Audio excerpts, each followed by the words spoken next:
कोई अपना लक साथ में लेके नहीं आता, वो बनाना पड़ता है। अगर आपके पास रिस्क लेने का एटीट्यूड है, मैं गुजराती हूं and we know the business, and business का एक ही फंडा है, higher the risk higher the profit. So अगर 8:30 को आपका एक्सीडेंट होता है और 9 o'clock आप मेंस की एग्जाम देने जा सकते हैं, इंटरव्यू से पहले 1 महीने तक आप हॉस्पिटलाइज्ड है और उससे 1 वीक पहले आप दिल्ली जाके उसकी प्रिपरेशन कर सकते हैं, तो luck has to come with you. उसको आना पड़ेगा और आपको आईपीएस बनाना पड़ेगा। लोग बोलते हैं कि एक्सीडेंट के बाद आप जाके आए एंड ऑल, तो द सिंपल था कि मैं एग्जाम के लिए निकला, मेंस मेरा था, सुबह GS3 का पेपर था। 8:30 को मेरा स्कूटी स्लिप हो गया, मेरा लिगामेंट इंजरी हो गया, लेफ्ट हैंड में इंजरी था, सीट से ब्लीडिंग हो रहा था। लेकिन मेरे पास 2 ऑप्शन थे। मैं खड़ा हुआ, मैंने देखा, okay my right hand is safe, and I decided I will go to the exam hall and write the exam. मेरे पास 2 ही ऑप्शन थे, या तो मैं वहां से उठ के रोने लगूं, यार मेरे साथ ही ऐसा क्यों हुआ, मेरा एक्सीडेंट हो गया, मेरा मेंस खराब हो गया, और हॉस्पिटल जाओ, या दूसरा ऑप्शन था कि मैं देखूं कि मैं 3 घंटे और सर्वाइव कर सकता हूं। हाँ, कर सकता हूं। मैं मेंस के लिए एग्जाम हॉल में गया। ये जितने भी फोटोग्राफ्स लगे हैं, सर ने जैसे बताया कि जितने भी इंसान सक्सेसफुल हुए, अगर आप उसकी लाइफ स्टोरी देखेंगे तो कहीं ना कहीं एक मोमेंट आता है जहां पे वो इंसान की जो स्ट्रगल है वो पीक पे हो जाते हैं। वो इस मोमेंट पे आपको डिसाइड करना है कि आपको वहां से यू टर्न लेना है या आपको वहां से आगे निकलना है। इन सब लोगों ने डिसाइड किया कि उनको वहां से आगे निकलना है, एंड दैट इज द फंडा ऑफ लाइफ। सक्सेस उन्हीं को मिलता है जो इस स्ट्रगल वाले मोमेंट से आगे निकलने की सोचता है। जब भी आपको लगे कि आपके सिर पे बहुत मुसीबत है, जब भी आपको लगे कि आप हर तरह से गिर चुके हैं, जब भी आपको लगे कि आपके पास कोई ऑप्शन नहीं है, तब एक चीज आप अपने दिमाग में लाइएगा कि यही मोमेंट है जहां से आपकी तकदीर बदलने वाली है। क्योंकि डायमंड जो होता है वो जितना ज्यादा घिसता है उतनी ज्यादा उसकी वैल्यू होती है। सोना जो होता है वो जितना ज्यादा तपता है उतनी उसकी वैल्यू होती है। अगर आप जिंदगी में तप रहे हैं, अगर आप जिंदगी में घिस रहे हैं, अगर आपको लग रहा है कि आप हर तरह से मुसीबतों में गिरे हुए हैं, तभी आपकी जो वैल्यू है वो बढ़ने वाली है। और यही मेरा एटीट्यूड रहा है। लोग बोलते हैं कि तुम्हारी फाइनेंशियल कंडीशन ठीक नहीं थी, पापा इलेक्ट्रिशियन थे, मम्मी हाउसवाइफ थी, डायमंड के कारखाने में काम करती थी, उसके बाद उन्होंने मैरिज में रोटियां बनाने का काम किया और उस तरह से मैं पढ़ा। लेकिन जब मुझे पूछा जाता है कि ऐसी कौन सी चीज है आपकी लाइफ में जो आप बदलना चाहते हो, एंड आई सेड नथिंग। क्योंकि अगर वो चीजें नहीं होती मेरी लाइफ में तो शायद आज आपके सामने में नहीं होता। तो अगर लाइफ में प्रॉब्लम्स है, अगर लाइफ में स्ट्रगल है, जैसे सर ने बताया struggle is a part of life, and I strongly believe in that. क्योंकि अगर हम दिल्ली में थे, मेरे दोस्त के साथ में निकला बाहर घूमने, तो बोलता है यार ऐसी लाइफ चाहिए, कोई मगजमारी नहीं, आराम से बैठते पूरे दिन एसी वाले कमरे में, बहुत सारे पैसे है और कोई टेंशन नहीं, ऐसी लाइफ चाहिए मुझे। मेरे पास ऑप्शन है। बोलते क्या? बोला देख सामने एटीएम का रूम दिख रहा है, एसी वाला कमरा है, बहुत सारे पैसे, कोई मगजमारी नहीं, जॉब ले ले। क्यों आईएएस आईपीएस में दिमाग खराब कर रहा है? अगर स्ट्रगल नहीं चाहिए तो you have to compromise with that life.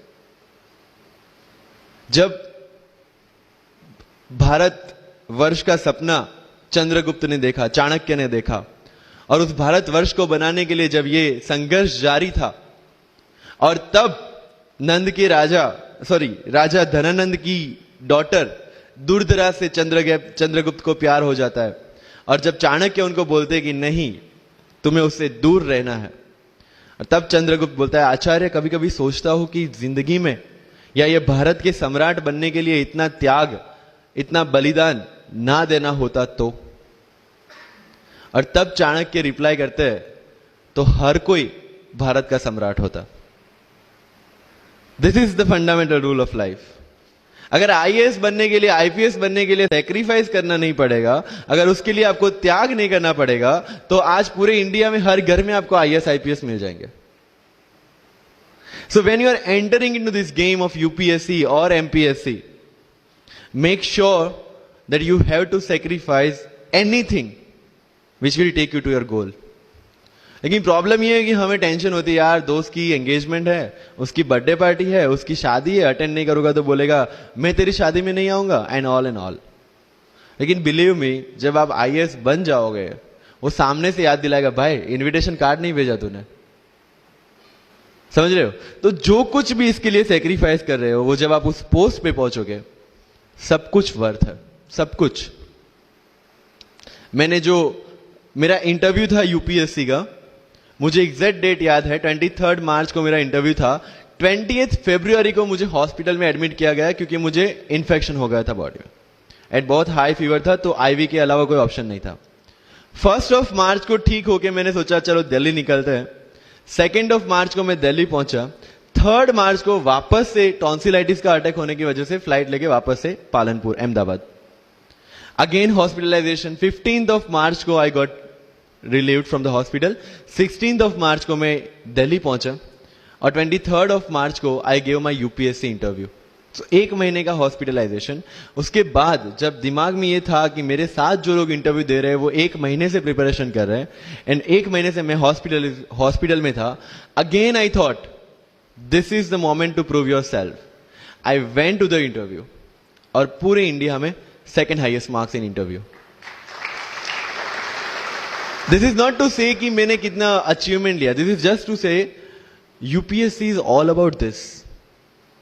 मैंने कोई प्रिपरेशन नहीं की थी यूपीएससी के लिए, इंटरव्यू के लिए, but again I scored good marks in interview because UPSC सिर्फ आपका नॉलेज चेक नहीं करता. Make it very clear in your mind. जैसे सर ने बोला, it's a game of wisdom. आपको पहले ऑफिसर बनना पड़ेगा यहां से. यूपीएससी का काम तो सिर्फ थप्पा लगाना है कि हाँ ये ऑफिसर बन गया. जितने भी आईएएस आईपीएस ऑफिसर्स को आप मिलोगे, you will realise this thing कि ऑफिसर वाली क्वालिटीज इसमें पहले से है. आप जब प्रिपरेशन स्टार्ट करते हैं तभी से समझ लीजिए कि आपकी आईएएस और आईपीएस की ट्रेनिंग भी स्टार्ट हो गई.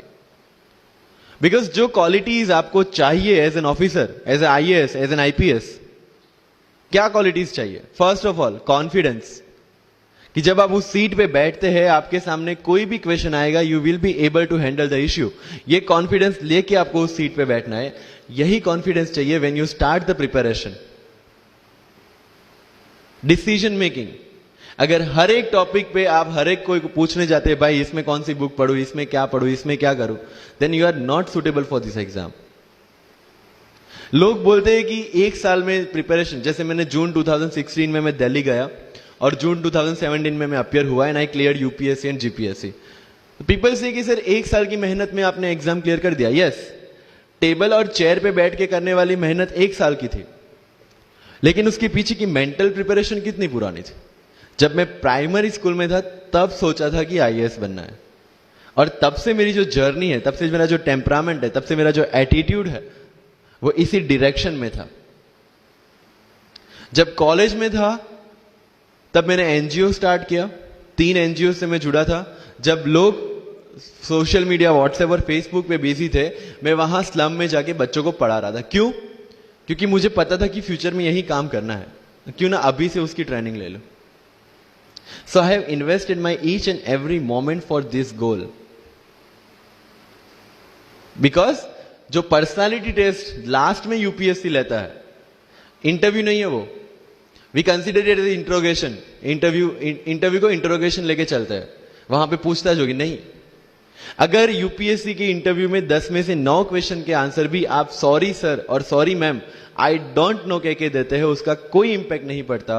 इंपैक्ट पड़ता है वो 9 क्वेश्चन न आने का प्रेशर आप कैसे हैंडल करते हैं. आपके पसीने छूट जाते हैं या आप वही टेम्परामेंट के साथ इंटरव्यू कंटिन्यू करते हैं. मार्क्स उस चीज के हैं. मार्क्स है आपकी सोच के. एक ऑफिसर के तौर पे जब आपको आईएएस या आईपीएस की सीट पे बिठाया जाएगा, how will you treat the citizens of this nation? What will be your attitude to each and every person who is going to come and meet you? These things are being tested during UPSC interview. और इस सारी journey में अगर सबसे important कोई चीज है तो that is your learning attitude. और not for UPSC, for life even. Because when I'm speaking in front of you in Hindi and English, to be very clear, I belong to rural background of Gujarat, और मेरा study जो हुआ है वो पूरा Gujarati medium में हुआ है, गवर्नमेंट स्कूल में। 12th तक का स्टडी मेरा गवर्नमेंट स्कूल में हुआ है, गुजराती बोर्ड में, गुजराती मीडियम में। And yet I can give my UPSC interview in English in Delhi and score such marks. Where did it come from? कहां से आता है ये? मुझे अभी भी याद है, मेरा college National Institute of Technology Surat था, जहां पे मेरे साथ जो पढ़ने वाले बच्चे थे वो सारे सीबीएसई आईसीएसई वाले थे, और मैं एज ए एलियन वहां पे पहुंचा था, क्योंकि तब मुझे पता चला कि मैकडी जैसा भी कुछ है और उसमें बर्गर जैसा भी कुछ मिलता है। That was my first exposure to any metro city. And जब मैं उनसे इंटरेक्शन करता था और इंग्लिश बोलने की ट्राई करता था, तो जैसे संजू मूवी में इंग्लिश दिखाया गया है गुजरातियों का, जो जीरो को जीरो बोलते हैं, उसी तरह I was also like that. Mother tongue influence आ जाता है, it's very obvious. So I used to speak notes and not notes, और डोर एंड नॉट डोर, और don't and not don't. So they used to make fun of me. Safin, it's not don't, it's don't. Okay, fine. I had two options. Either I stop speaking English with them or improve on that and go ahead. I decided the second option. When I started my preparation of civil services, जो English medium में करनी थी, वाजीराम में मैंने coaching किया, जहां पे पूरा इंग्लिश मीडियम में था, सारे सब्जेक्ट्स मेरे लिए नए थे। I started from the scratch. I started from the English medium NCERT of standard 5 and 6, Gujarati dictionary, Gujarati to English dictionary, and then I started my preparation. कभी कभी ऐसा होता था कि द हिंदू का पूरा एडिटोरियल पढ़ लिया और उसके बाद आई वाज लाइक कि मैंने क्या पढ़ा। ये होगा, सबके साथ होगा। बट उस जगह अगर आप टिक गए, उस जगह अगर आपने पेशेंस रखा, उस जगह आपने अगर सर्वाइव कर दिया, तो इस एग्जाम में भी सर्वाइव कर जाओगे। क्योंकि यूपीएससी की जो रेस है उसमें कभी भी कछुआ, कभी भी खरगोश नहीं जीतेगा। इसमें जीतने वाला ऑलवेज कछुआ ही होगा, जो स्लो बट स्टेडी रहेगा। लग जाते हैं 5 साल भी लग जाते हैं, 7 साल भी लग जाते हैं, 9 साल भी लगे हैं लोगों को एग्जाम क्लियर करने के लिए। लेकिन बिलीव में जब रिजल्ट आएगा ना, तो वो सारा सेक्रीफाइस आपको वर्थ लगेगा। आप पढ़िए लोगों के इंटरव्यूज। मैंने क्या किया कॉलेज के 4 साल में, I went through each and every interview of UPSC toppers on YouTube. Ira Singhal से लेके टीना डाबी मैम तक सबकी इंटरव्यूज मैंने देखे। For what? Just to know कि उन्होंने ऐसी कौन सी गलतियां की थी जिससे इनको इतना टाइम लग गया, और मुझे कौन सी गलतियां रिपीट नहीं करनी है। क्योंकि चाणक्य ने कहा है कि दूसरों के एक्सपीरियंस से जो सीखते हैं ना, वो जल्दी आगे आ जाता है। क्योंकि खुद सब कुछ अनुभव करके सीखने के लिए जिंदगी काफी छोटी है। I did the same. 4 साल में हर एक टॉपर का इंटरव्यू देख लिया, चीजें समझ ली कि ऐसी कौन सी चीजें जो इन सब ने की है, और ऐसी कौन सी चीजें हैं जो गलतियां हैं जो इन्होंने की और जो मुझे रिपीट नहीं करनी है। सो जब युद्ध के मैदान में हम उतरते हैं, इस चक्रव्यूह में उतरते हैं, तो अभिमन्यु की तरह नहीं, अर्जुन की प्रिपरेशन के साथ उतरना है कि हमें पता होना चाहिए कि इससे बाहर कैसे निकले। I did the same. College के 4 साल इंटरव्यूज देखे, ब्लॉग्स पढ़े, समझा कि इसमें कॉमन मिनिमम क्या है। वो जो कहानी अगर आपने सुनी हो कि शार्पनिंग द एक्स, रोज अगर आप पेड़ काटने के लिए जाते हैं तो you have to sharpen your axe, otherwise day by day आपकी जो एफिशिएंसी है वो कम होती जाएगी। 4 years in my college I sharpen my x, जिससे 1 साल में मुझे कहीं पे रुकना ना पड़े। This was the strategy.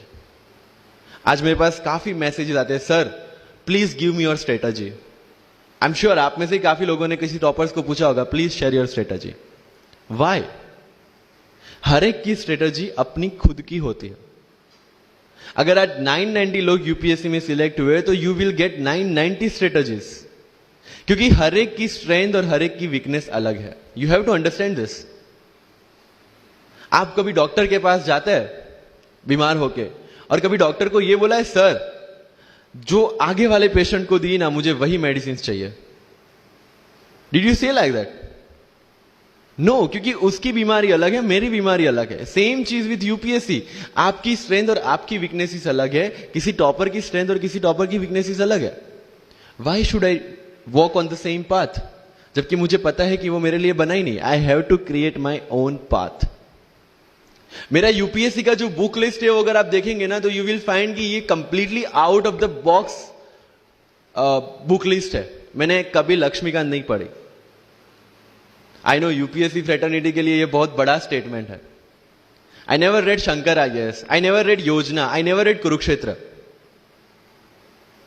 I didn't do writing practice for mains. मैंने मेंस में GS2, GS3, GS4 का एक एक पेपर, एक ऐसे और ऑप्शनल का एक एक पेपर लिखा है। That's all about my writing practice. Because I knew what are my strength and what are my weaknesses. Mains में 3 चीजें होती है, handwriting, speed and content. When I was so sure about my handwriting and my speed, why should I waste my time on writing the papers? Instead of that, I focused on improving my content. Getting my point? So if you are the aspirant की जिसको लगता है कि 3 घंटे में मेरे से paper finish नहीं होता, then go for writing practice. Then write as much as you can because you need that. But किसी टॉपर ने 50 पेपर लिखे हैं, 3 टेस्ट सीरीज ज्वाइन किया है, इसलिए मुझे भी करना पड़ेगा। No, that is not the rule in UPSC. किसी ने ये टेस्ट सीरीज ज्वाइन की, मैं वहां चला गया, किसी ने वो टेस्ट सीरीज की, मैं वहां चला गया। No, you have to create your own path and this was the biggest part of my UPSC preparation. सुनो सबकी, करो मन की।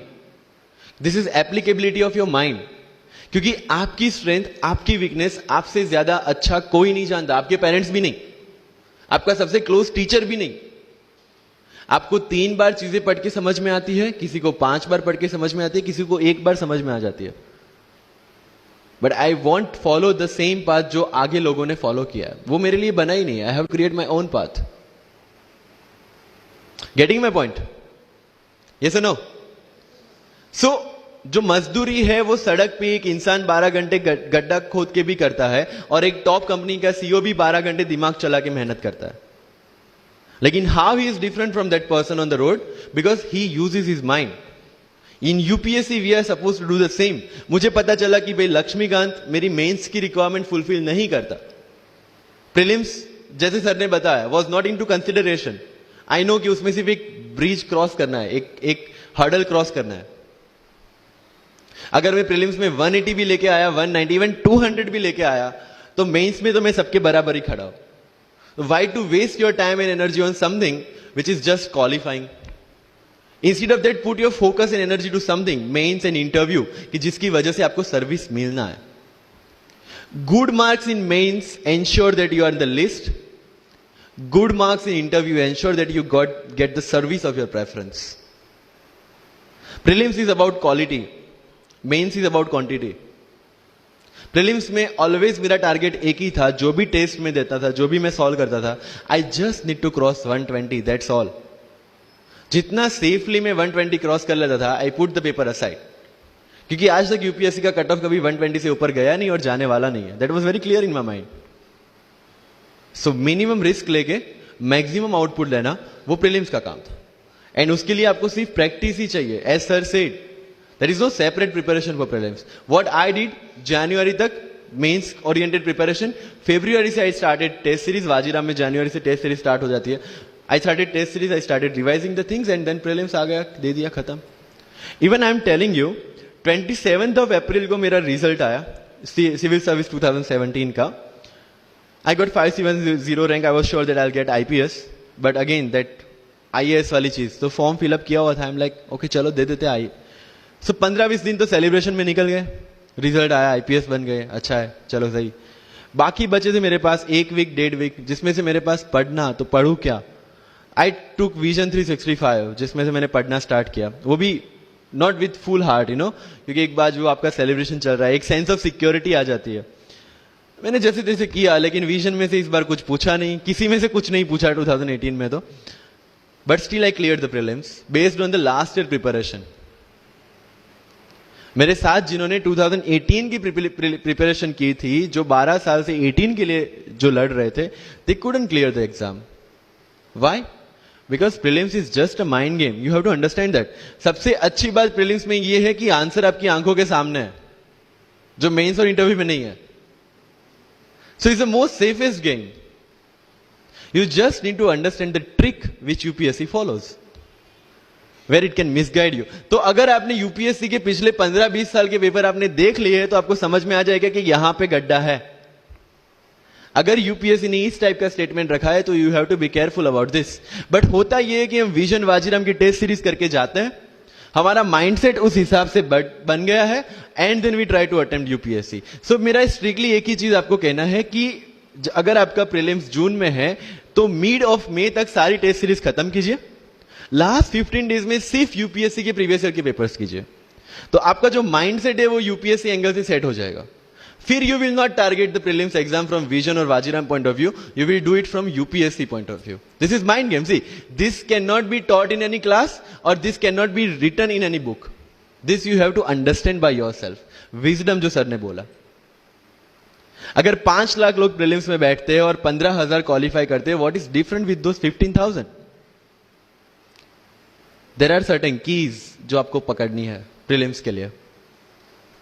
Test series is a practice test. हम क्या करते हैं, टेस्ट सीरीज दे दिया, मार्क्स देख लिए, खत्म। No, that is not for your evaluation, that is part of your learning process. What I used to do sir, कि वाजीराम का जब टेस्ट खत्म होता था, मैं घर पे आके खुद उसकी की बनाता था। How does it help you? It helps me to understand the entire topic again, 1 to 100 question, 100 topics, again you are revising. Key में क्या होता है, जो 4 ऑप्शन दिए उसके इर्द गिर्द ही पूरा सॉल्यूशन देता है। जब आप गूगल पे पढ़ते you understand the whole topic again. तो अगर सेम टॉपिक में से कोई और क्वेश्चन भी आ जाता है, you have already revise the things. This is how you'll practice for prelims. अगर कहीं पे भी टाइम इन्वेस्ट कर रहे हो, you have to get optimum output out of that.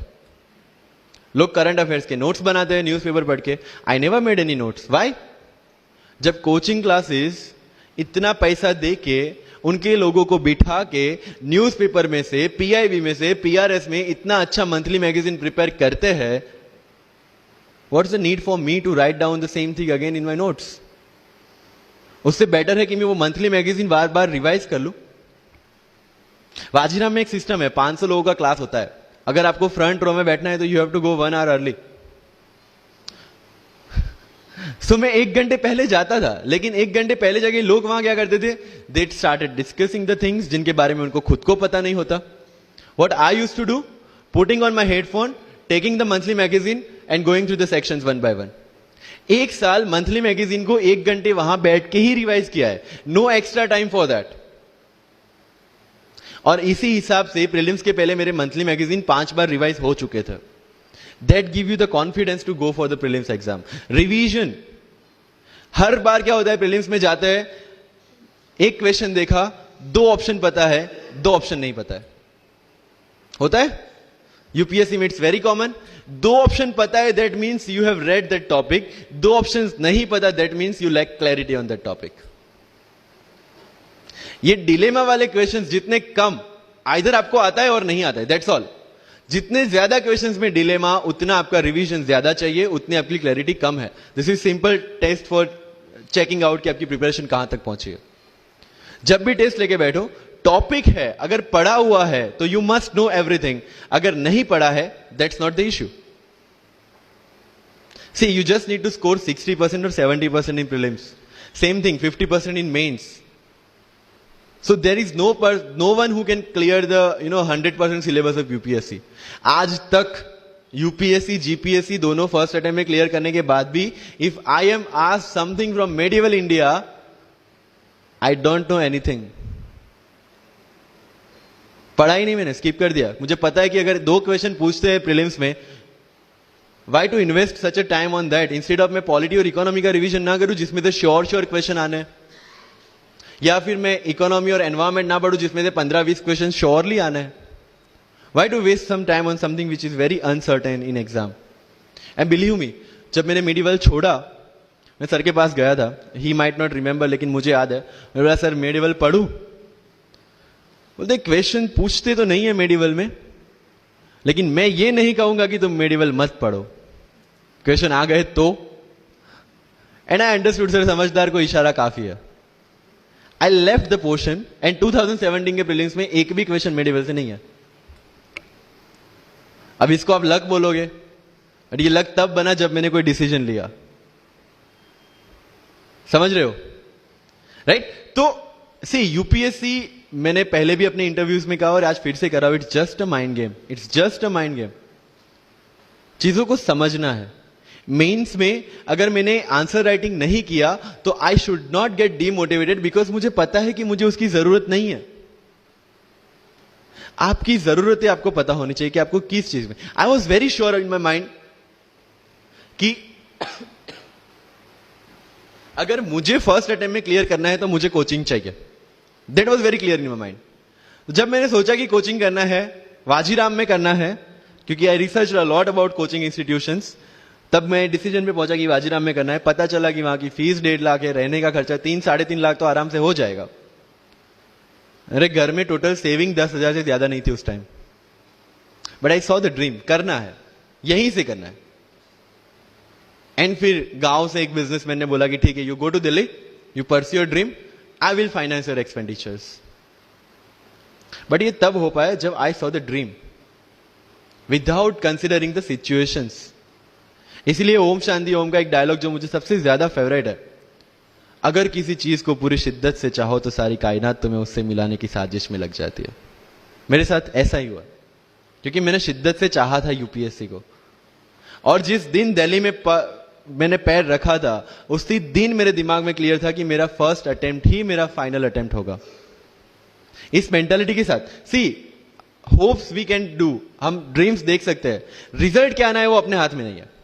तो जब प्रिपरेशन कर रहे हो और अगर दिमाग में आता है होगा कि नहीं होगा, होगा कि नहीं होगा, टेल मी वन थिंग, वो आपके हाथ में है क्या? Is that in our hand? Result क्या होगा? No. What is in our hand? Working, giving your 100% for this exam and with proper strategy, that is in my hand. I will do it. और अगर इतनी शिद्दत से मेहनत की है 100% देके और फिर भी एग्जाम नहीं होता, believe me, you won't be dissatisfied, you won't be demotivated, you will feel I give my 100%, आगे उसकी मर्जी। ये एटीट्यूड के साथ रहना है इस एग्जाम में। मेरी बातें थोड़ी मैं ये नहीं बोलूंगा कि यूपीएससी में प्रीलिम्स में 2 पेपर होते हैं, मेंस में 9 पेपर होते हैं, इंटरव्यू इतने मिनट का होता है। No, that is very much available on internet. What I want to focus is what are the pre requirements to enter into this field. इस चक्रव्यूह में उतरने से पहले कौन सी तैयारी आपको करके उतरनी है। And very first and most important is confidence. मुझे याद है मेरे क्लास में एक स्टूडेंट था, हु वॉज ए डॉक्टर। वो प्रिपरेशन कर रहा था। जब भी क्लास में कोई भी क्वेश्चन पूछा जाता था ना, he was always ready to answer. कोई भी, irrespective of the subject, irrespective of the faculty, answer उसके पास रेडी था। एंड माई फ्रेंड्स आर, भाई he is so talented, so intelligent, हमसे कैसे हो पाएगा? I mean like, why do you जज yourself based on his own parameter? UPSC में एक वैकेंसी नहीं है, देयर आर 1000 वैकेंसीज। अगर वो एक भी लेगा तो 999 है हमारे लिए। Why to think about that one seat? And he couldn't clear the prelims of that year, even 2018 wala bhi. So understand this, it's not about your intelligence, it's not about how much you know, it's about how well you can express the things. So अगर mains में questions के answer लिखने हैं, facts लिख के आ जाओगे, you will feel that you won't get selected in exam. Because it's about understanding, you have to connect the links. Current affairs में अगर कुछ पूछा है तो उसको बेसिक्स के साथ आप कैसे कनेक्ट कर रहे हैं। अगर ज्योग्राफी में कुछ पूछा है तो हिस्ट्री के साथ आप कैसे कनेक्ट कर सकते हैं। हिस्ट्री में कुछ पूछा है तो इसको इकोनॉमिक्स के साथ, सोसाइटी के साथ कैसे कनेक्ट कर रहे हैं। These are the things you need to learn in UPSC.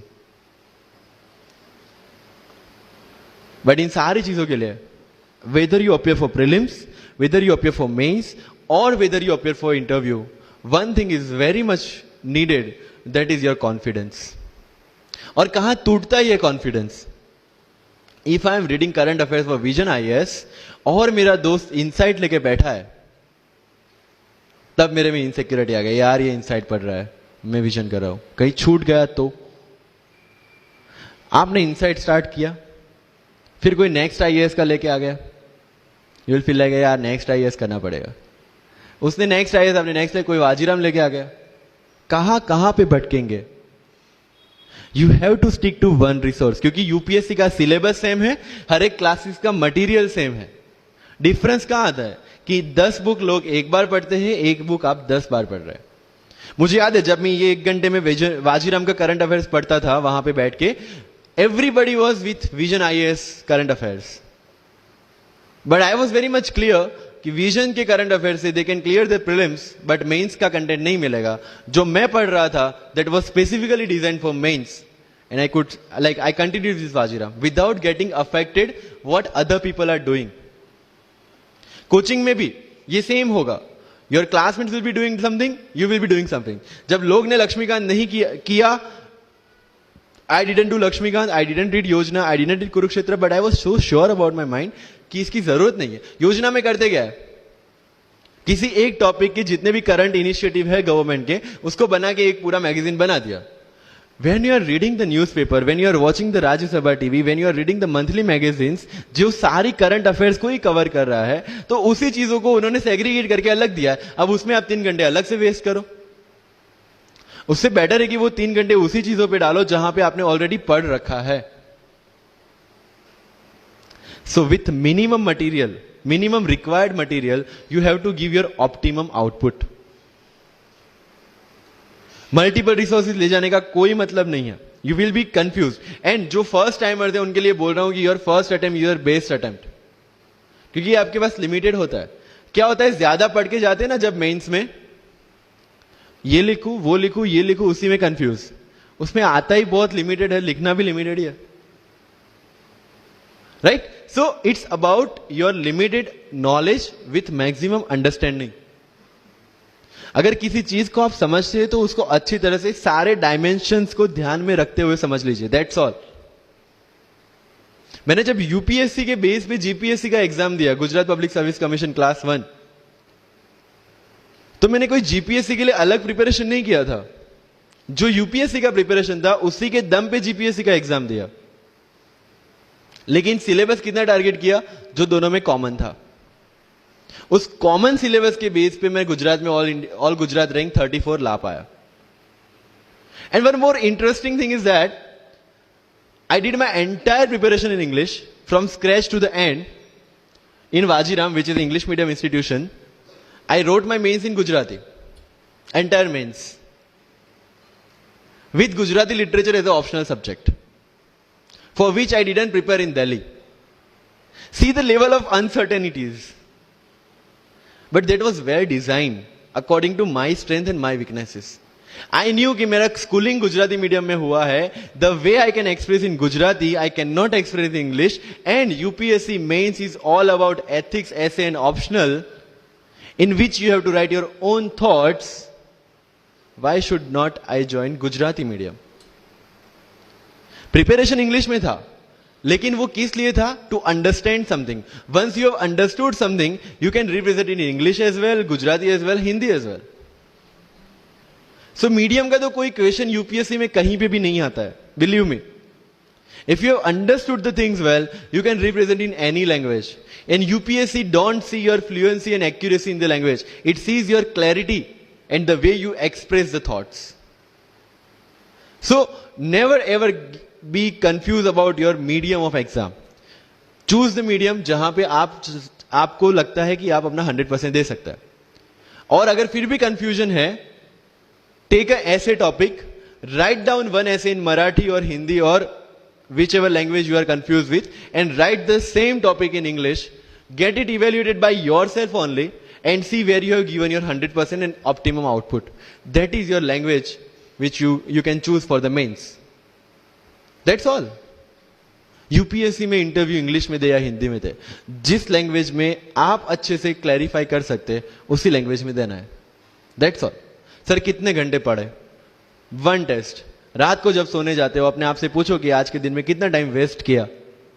वो वेस्ट होता टाइम जब कम होता दिखे, समझ लेना कि you are on the right track. Never ever go with the quantitative parameters, 2 chapter खत्म करने, 5 चैप्टर खत्म करने, 15 घंटे पढ़ना है। No, it's very mechanical. You have to be very careful about this things. And one very very clear thing which the classmates of mine have done the mistake, never go for any shortcut. It will never help you in UPSC. लोग क्या करेंगे, monthly magazine पढ़ेंगे through out the preparation, और फिर last 2 महीने में they will take 365। जब पढ़ा है और उसी में से वो मटेरियल बना है, तो जो चीजें पढ़ी है उसी को बार बार रिवाइज करने का क्यों हम नहीं सोचते? When you will read one thing for 5 times, 6 times, believe me, you will get the thorough understanding of that particular topic. But अगर सेम टॉपिक को आप किसी और बुक में से पढ़ेंगे ना, you will have to start from the scratch. क्योंकि माइंड की मेमोरी जो जिस हिसाब से काम करती है, आपको उस हिसाब से काम लेना है उसके पास से। I have never asked any senior about, sir इसके लिए कौन सी बुक पढ़े, इसके लिए क्या करें। हाँ, अगर कहीं डीमोटिवेट होते हैं, कहीं आपको मोटिवेशन की जरूरत पड़ती है, कहीं आपके नेगेटिव मार्क्स कम ज्यादा हो रहे हैं, या फिर प्रीलिम्स में आपका स्कोर कम है, you can definitely ask them कि मेरी मिस्टेक कहां पे हो रही है। बट रिक्वायरमेंट हमारी अलग है, तो जरूरतें हमारी अलग है, तो सोर्सेज भी हमारे अलग होंगे।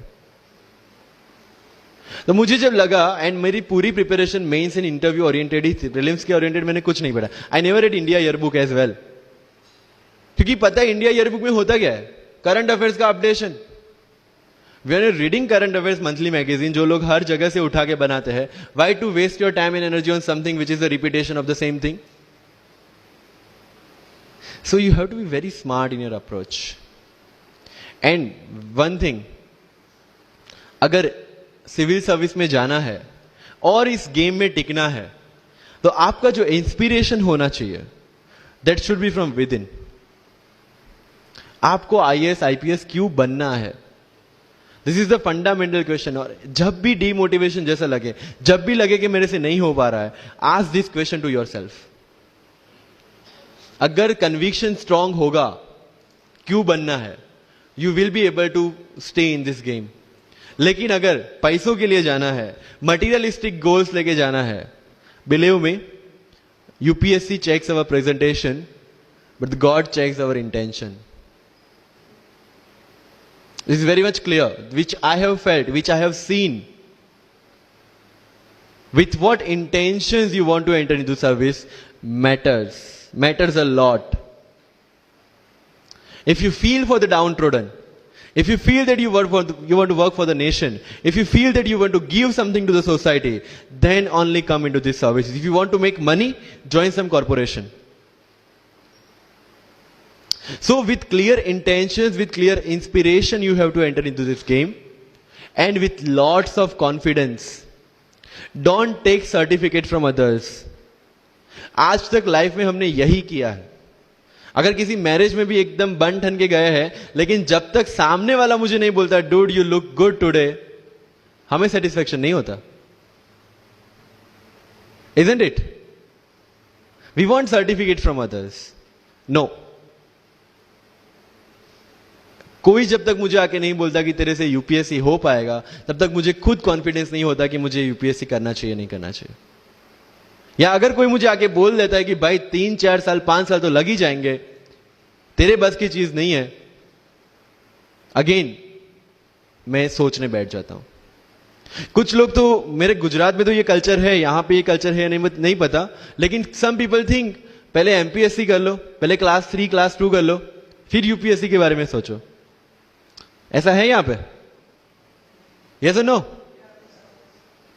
But you have to understand कि एमपीएससी जो है, जो क्लास 3 क्लास 2 एग्जाम्स है, उसकी रिक्वायरमेंट यूपीएससी की रिक्वायरमेंट से कंप्लीटली अलग है। अगर एमपीएससी ये पूछता है कि स्टैच्यू ऑफ यूनिटी कहां बना है, या किसने बनाया है, उसमें कितना केजी गोल्ड यूज हुआ है, या उसका आर्किटेक्ट कौन था, UPSC will ask statue of unity होना चाहिए या ना होना चाहिए। These people will ask you Panipat का फर्स्ट बैटल कहां पे हुआ था, सेकंड कहां पे हुआ था, थर्ड कहां पे हुआ था, कौन जीता था, कौन हारा था, कहां से आए थे। यूपीएससी will ask you सारे बैटल्स पानीपत में ही क्यों हुए थे। So UPSC is never about where, when and what. It's about how and why.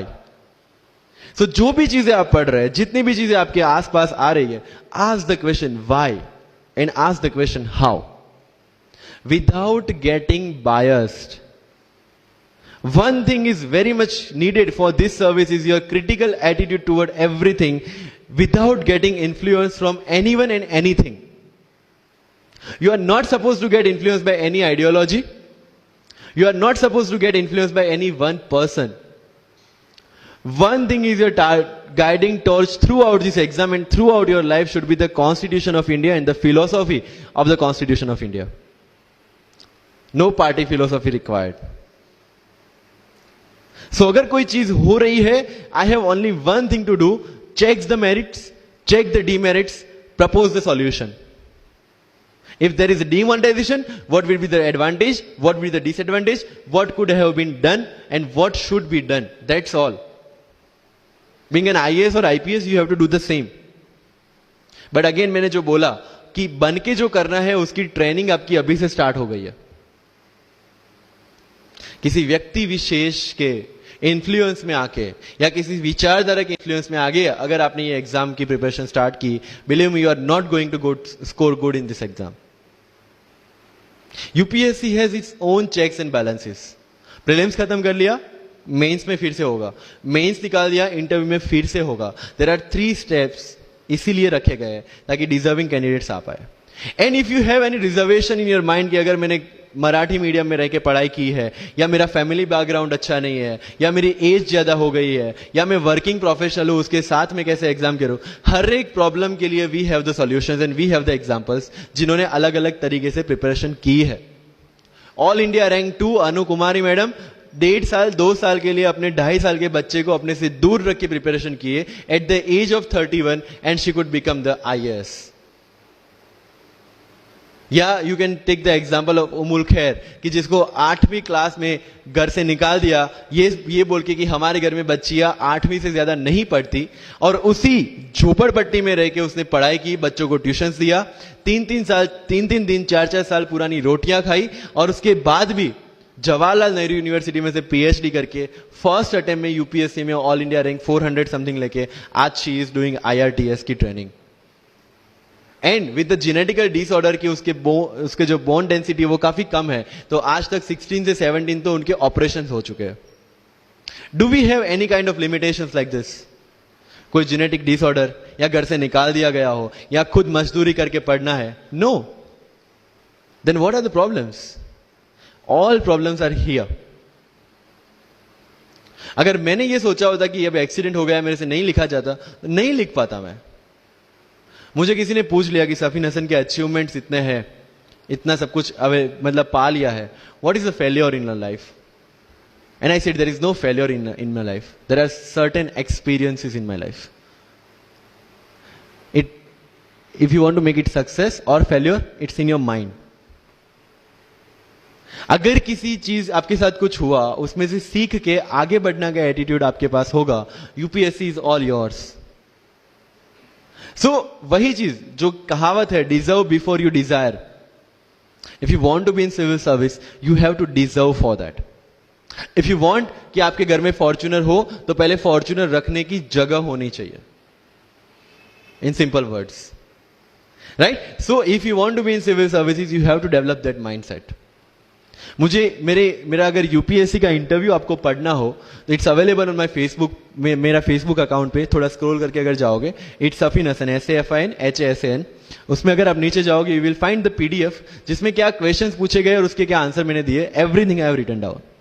I was asked about Islam, casteism in Islam, why it is still persistent in Islam, why there is a university called Aligarh Muslim University and another is Banaras Hindu University, what is the relevance of madrasa system, what is fatwa, everything from Islam.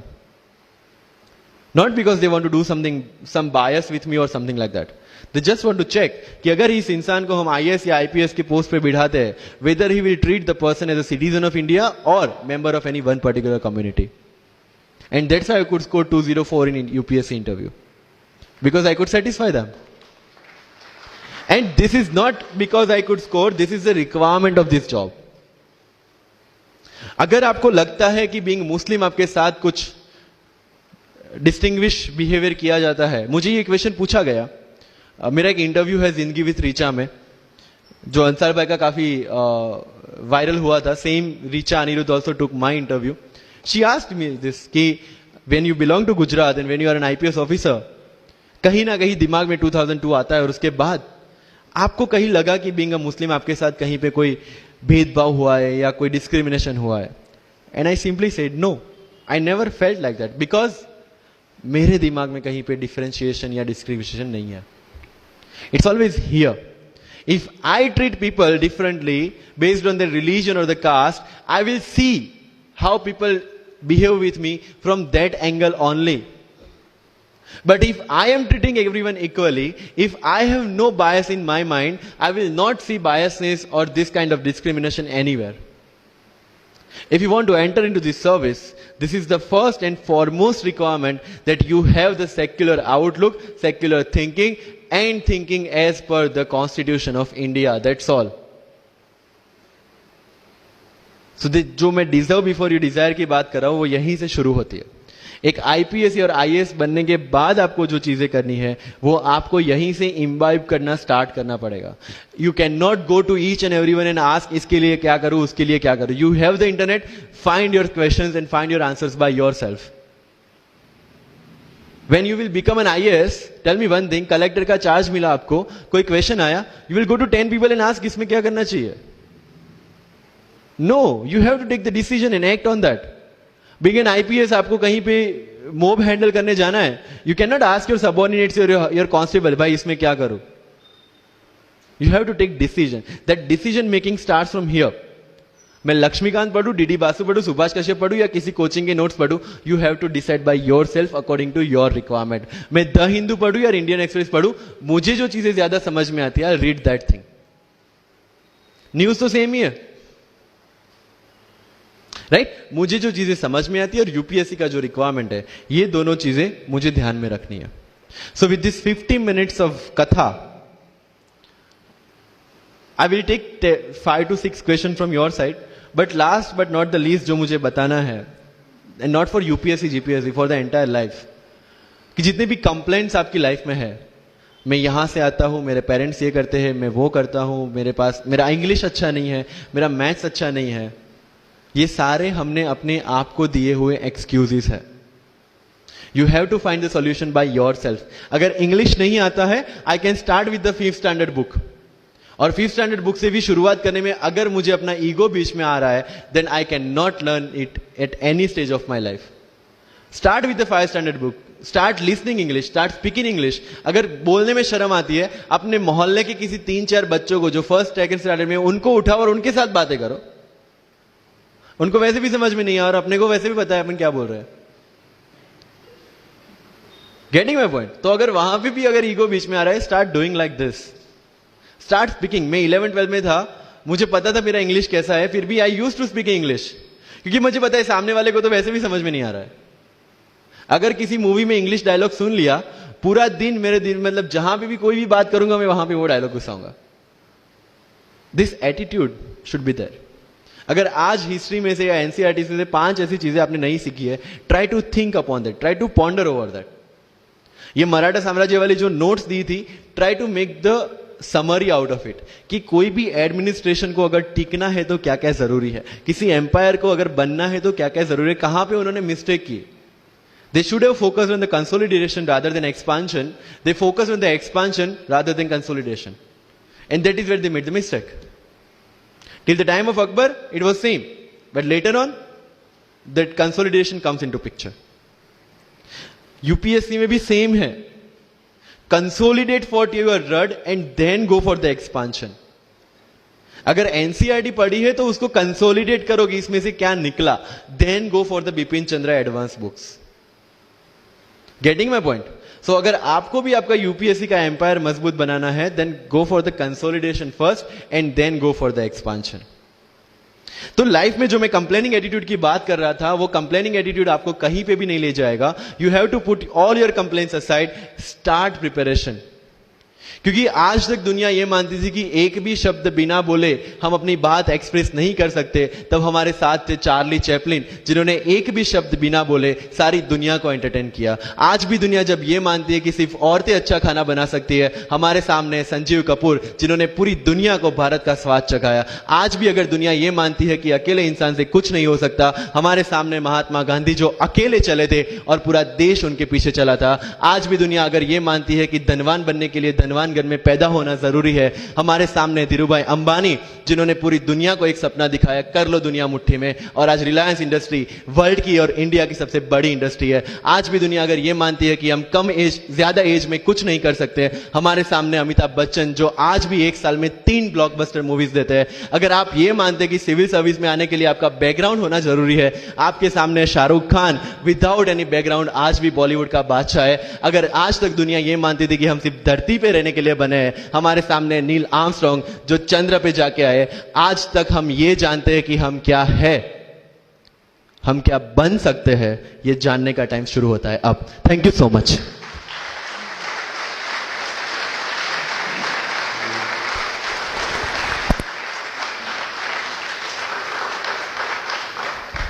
Wow, that was full power.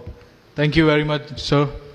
So, yeah, so I would request all my volunteers to come around, and also we would like to present some Thanksgiving memento to our beloved guests.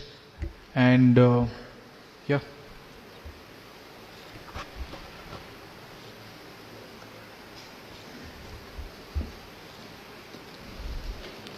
Also, after this, we would like to open our podium for a question answer round.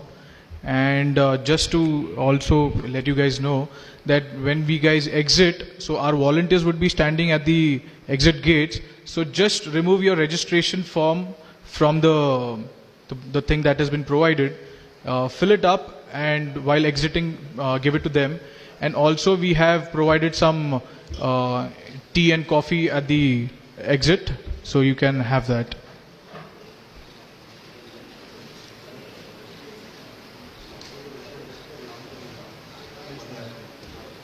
Okay, so you can just drop your registration form at the registration desk while going. Yeah.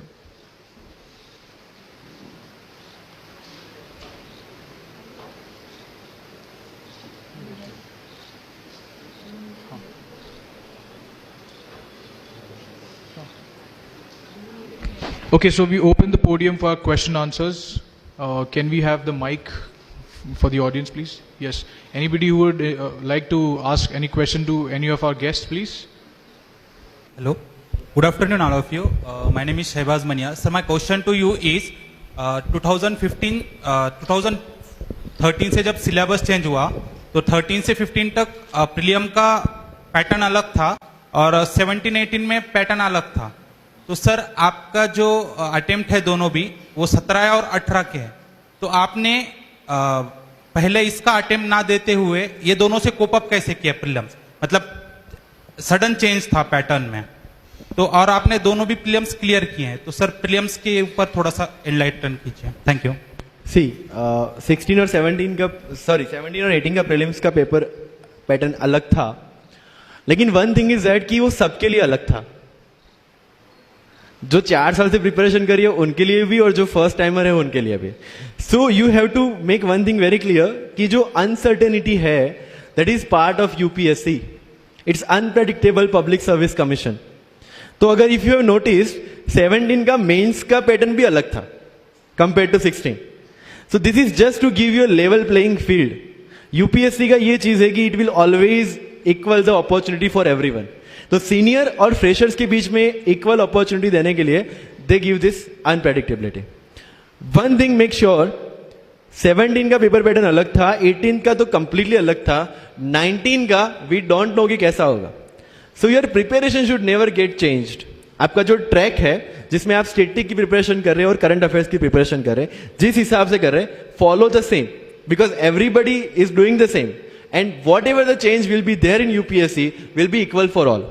वहां पे आपका जो officer वाला attitude है, नई चीजों को cope up करना और नए चैलेंजेस को फेस करना, जो आप ऑफिस में बैठ के हर रोज हर घंटे करेंगे, वो यूपीएससी में करना है, राइट? तो पेपर पैटर्न चेंज होगी, that will not make that impact जितना आप उसको दिमाग से लेंगे, because everybody is facing the question paper for the first time, whoever is sitting for the UPSC prelims. तो पेपर पैटर्न नया हो या आउट ऑफ द बॉक्स हो, इट इज फॉर एवरीवन। जैसे फॉर एग्जाम्पल मेंस में question पूछा गया था decolonisation of Malay peninsula. People got frustrated कि इतना कॉर्नर क्वेश्चन क्यों पूछा गया। आई वॉज हैप्पी कि कॉर्नर है, किसी को भी नहीं आता होगा, so relatively I am safe. UPSC is all relative, you know. तो अगर प्रीलिम्स का पेपर टफ है, सबके लिए टफ है. अगर कॉर्नर से क्वेश्चन पूछे गए, सबके लिए पूछे गए. So you should never worry about what UPSC will bring to on your table. You should only worry about how much you want to eat from that. Right? So unpredictably is part of the exam. Prelims में भी है, mains में भी है, and UPSC interview में तो सबसे ज्यादा है. Why to worry about that which is not in our hand? What is in our hand? Preparation, static portion, current affairs. Give your 100% to that. That's all. Clear? Yeah. Thank you. Thank you. Any more questions? Please raise your hand if you have any.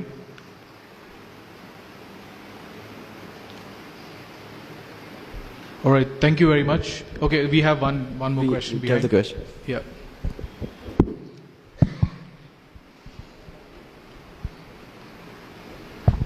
Good afternoon and congratulations Mr. Safin, what you have achieved in your life.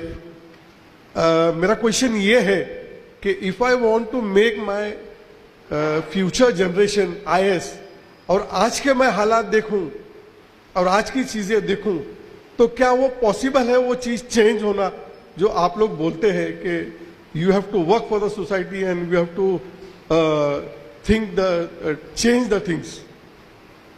मैं आप तीनों से can you please focus on this आज के हालात. What do you mean by this आज के हालात? 5 साल पहले ऐसा हुआ कि my son was doing science और किसी ने मेरे को बोला, some was working with IAS institute, they were training the students. तो उन्होंने बोला why don't you make your son IAS officer. तो मैं बोला I don't want to make my son IAS officer. The reason is कि मैं जो चीज देख रहा हूं, कल अगर वो रिश्वत खाए और कल वो चीज अगर ऊपर से फोन आता है और वो चीज नहीं हो सकी उससे और वो गलत काम करने लगे, तो मैं उसको वो चीज में क्यों डालूं.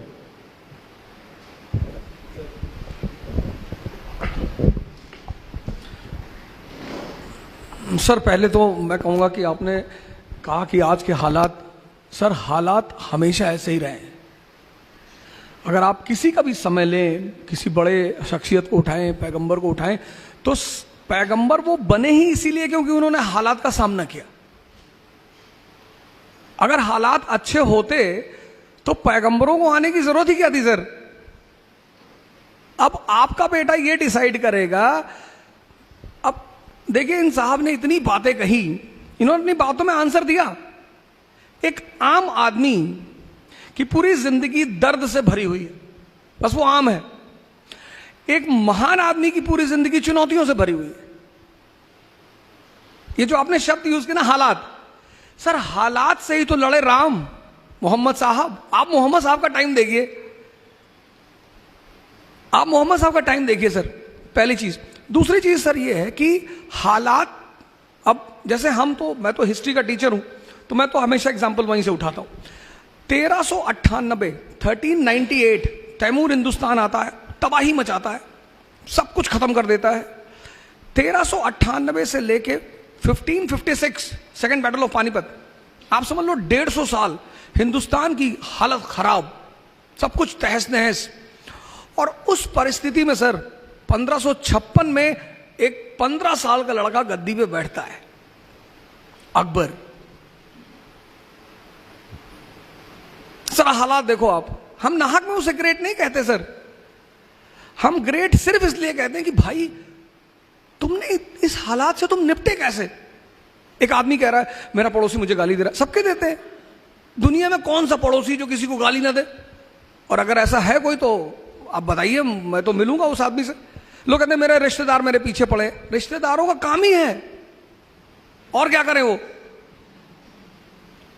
कि मेरे खाला ने हमको डिमोरलाइज कर दिया कि इतना बड़ा सपना देख रहे हो आईएएस बनने का. अरे कुछ पहले कर लो, अपने माँ बाप की स्थिति देखो. सर काम ही है सर.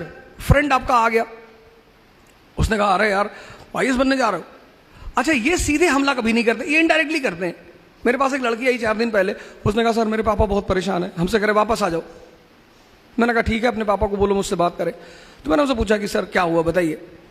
तो बोले ऊर्जा साहब हमें बहुत डर लग रहा है. मैंने कहा कैसे बताइए हमें आप. बोले हमारे पड़ोसी बता रहे थे कि दिल्ली बड़ी ऐसा ऐसा कांड हो गया. बीच में कांड हो गया था तो काफ़ी फेमस था, एक बच्ची के साथ दुर्व्यवहार हो गया था, उसकी हत्या हो गई थी.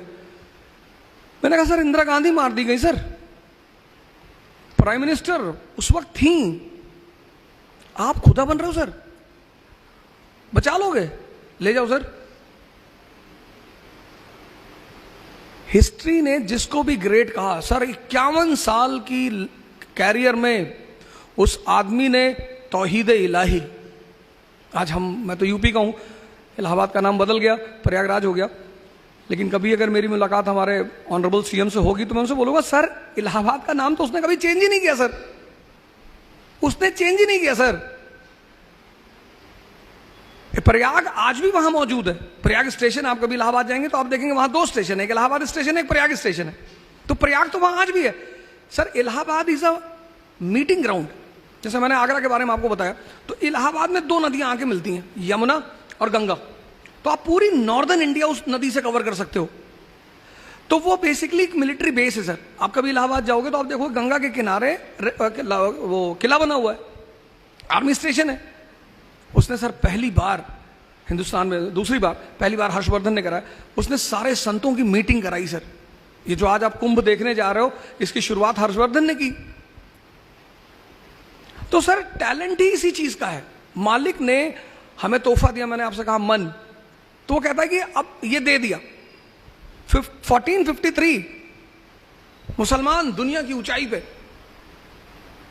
स्पेन, चाइना सी, कैस्पियन, हिंदुस्तान, यहूदी जमीन पे।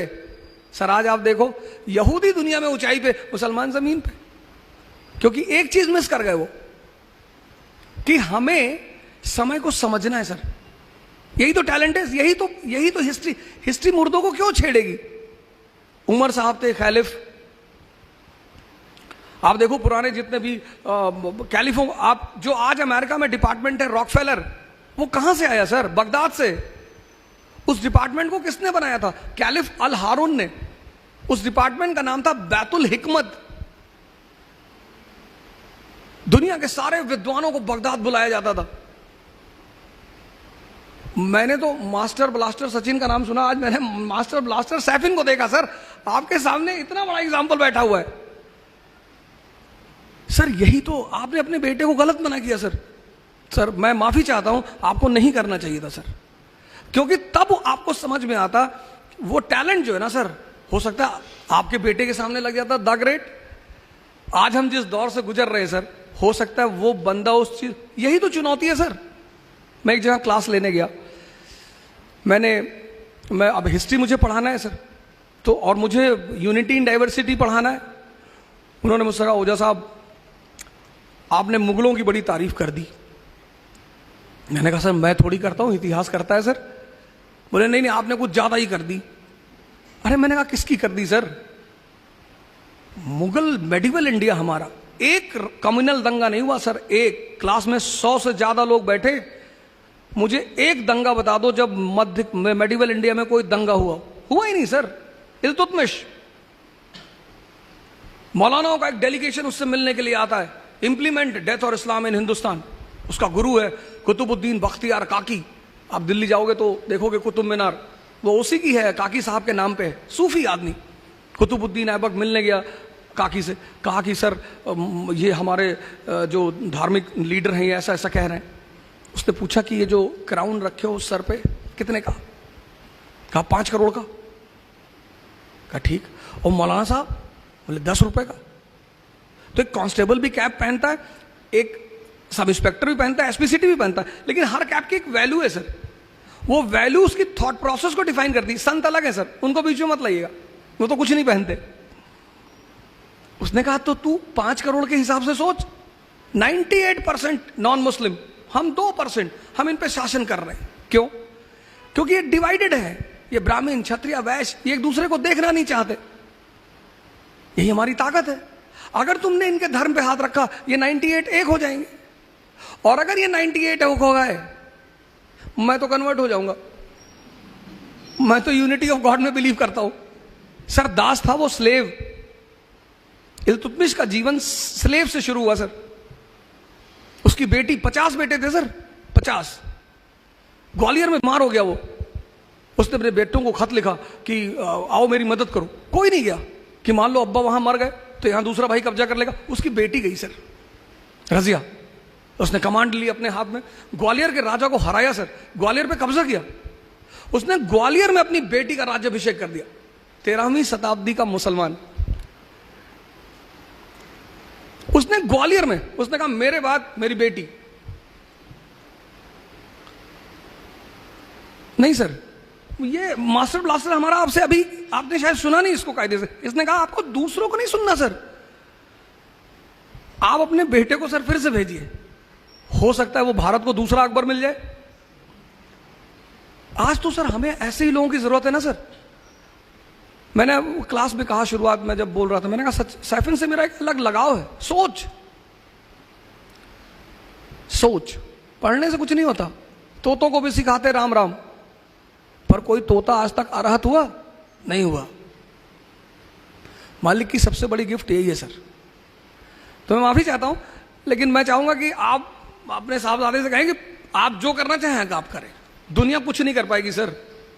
मैंने तैफ का एग्जाम्पल दिया था क्लास में। आज दुनिया का दूसरी जो सबसे बड़ी पॉपुलेशन है वो मोहम्मद साहब की फॉलोअर है सर। चुनौतियों से जो लड़े वो हीरो, और चुनौतियों को जो दर्द कहे वो आम आदमी।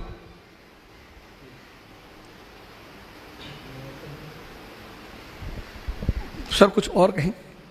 Thank you sir. I'll just add one thing. ये सबके लिए है, एक्सपीरियंस के लिए भी है। इन एवरी हालात we have only two options, या तो हालात से लड़ना है या हालात से डरना है। You have to choose your own. और सेकेंड थिंग, मुझे ये सेम क्वेश्चन पूछा था सर, थोड़ा पॉलिटिकल हो जाएगा, लेकिन आई वॉन्ट टू से दिस पीपल। किसी ने मुझे मैसेज किया कि किसी एक स्टेट में कोई एक सिटी का नाम बदला जा रहा है, आप उस पर क्या कमेंट देंगे? आई सेड, जिस दिन तुम्हें उससे फर्क पड़ना बंद हो जाएगा उस दिन वो भी बंद हो जाएगा। As simple as that. Yes, next question. I understood कि आपका जो रेफरेंस है वो वैल्यू सिस्टम पे है। सी देयर आर सर्टेन ऑफिसर्स जो आज भी उनकी वैल्यू सिस्टम को लेके चल रहे हैं। ओके, तो केसेस तो होंगे, सिस्टम है, उसके लूप होल्स है, उसको लोग यूज भी करेंगे। आपका कोई बाल भी वांका नहीं कर सकता अगर आपने अपने एथिक्स को नहीं छोड़ा है। Article 311 of the constitution gives the highest level of security to any civil servant working in government of India और स्टेट गवर्नमेंट। लेकिन अगर आपकी किसी जगह पे कोई प्रॉब्लम है जो उनके हाथ में आ गया, then you can be played with. So if you are very much clear about your role, your job, your duty, and you are aware कि आपको कहाँ पे क्या डिसीजन लेना है, nobody can interfere in your life. This is very clear. So अगर उनके साथ कुछ होता भी है, कहीं वे फ्रेम भी करते हैं, लेकिन सत्य है तो जीतेगा। These are some values which can never be, modified or replaced. Yes, thank you. Yes, next. Good afternoon everyone. Sir this is Anoop. मेरा सवाल ओझा सर से है। Actually sir, presently my age is 28 years and I am working in banking, so it is quite hectic, I mean from 10 to 7. So sir, do you think that I can prepare for UPSC, because I have only 2 attempts left and also I can't leave the job. So sir, please guide us. Base कैसा है तुम्हारा? Base car चलाना जानते? No sir. Bike? Bike yes. Cycle? Yes. तो अब जब cycle चलाते चलाते कभी कभी मोबाइल चेक कर लेते हो कि नहीं? हाँ या ना बताओ, दो में से जो भी ऑप्शन है तुम्हारा। जैसे साइकिल चला रहे हो, तुम्हारा कॉन्फिडेंस है साइकिल पे, और तुम साइकिल चला रहे हो और फोन आ गया। तुम देखो जैसे जो लोग कार चला रहे हैं। Yes, we do sir. हाँ, you do, generally we do it कि when we develop a command on certain things. एक अटेम्प्ट में निकाला, तुम्हारे पास 2 है। तुमने अभी कहा कि तुम्हारे पास 2 है, अब कैसे? अब देखो कितनी, मतलब वो सारी बातें वो कहा ही, इन्होंने कहा कि एक तो फाउंडेशन। मैंने शुरू में, आपने शायद गौर नहीं किया, मैंने ये कहा कि आईएएस का एग्जाम बहुत इजी है। मैंने आप लोगों से क्वेश्चन पूछा था, मैंने कहा इस क्वेश्चन पे मैं आपको इनाम दूंगा। आप में से अभी तक किसी ने जवाब नहीं दिया कि सिंधिया ने होलकर से ही दुश्मनी क्यों की, और ना आप में से किसी ने पूछा। मैं बताता हूं, और इनाम का क्वेश्चन है सर। हाँ जी बताएं।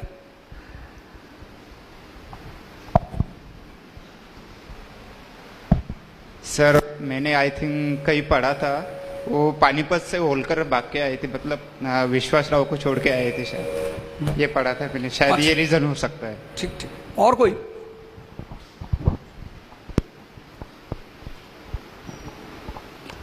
अब देखिए, यही सोचने की बात है। ग्वालियर और इंदौर, मालवा को जो रीजन है ना, वो ओपियम कल्टीवेशन के लिए बहुत फेमस है, अफीम।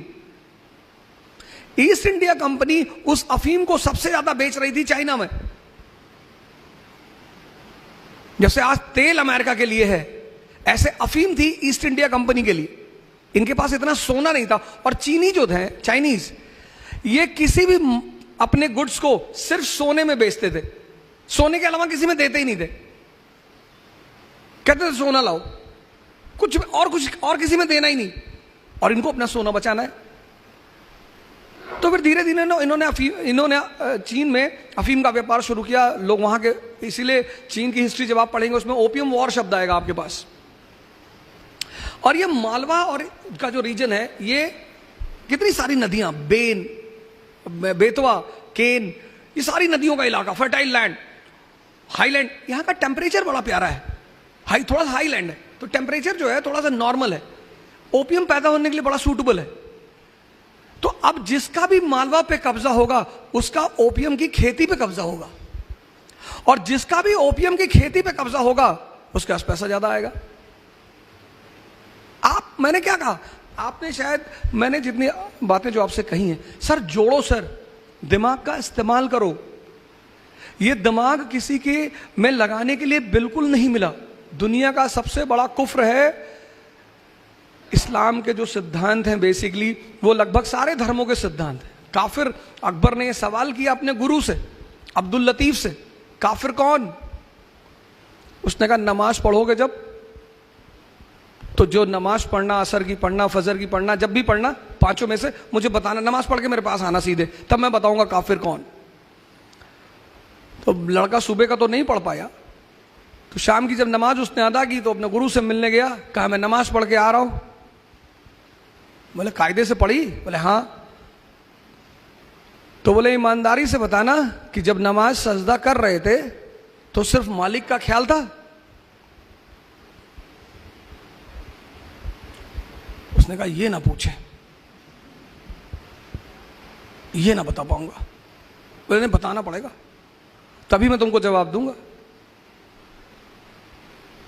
तो ना ख्याल तो मेरा मीना बाजार का था कि बहुत सुंदर सुंदर लड़कियां वहां घूम रही होंगी और मैं भी चला जाऊं वहीं। तो अब्दुल लतीफ ने कहा जो अफाक में गुम है वो काफिर है। गुम, जीवन संसार में तो रहना है। अब्दुल लतीफ ने कहा जो अफाक में गुम है, अफाक, आप सजदा करने गए, मेरे दोस्त ने दानिश फिरोज शमसी जुमे की नमाज पढ़ने आते, 5 मिनट रुको आ रहा हूं। अब मैं कहता जा ही क्यों रहे हो? तुम मालिक के पास जा रहे हो, सजदा करने, जल्दी में क्यों जा रहे हो? हम प्रधानमंत्री से मिलने गए, अब मैं निकलूंगा उसकी ही मर्जी से, क्योंकि वो मालिक है देश। मैं उससे ये थोड़ी कर सकता हूं मैं जा रहा हूं भाई साहब, क्या बैठे हो, मारे बैठ, मास्टर कहां जा रहा है? जब तुम मालिक से मिलने जा रहे हो, नमाज पढ़ने जा रहे हो, मंदिर जा रहे हो, सर ये देखो 1000 रुपए का फोन लेके चलते हैं, क्योंकि व्हाट्सएप और फेसबुक दुनिया का सबसे बड़ा दुश्मन है।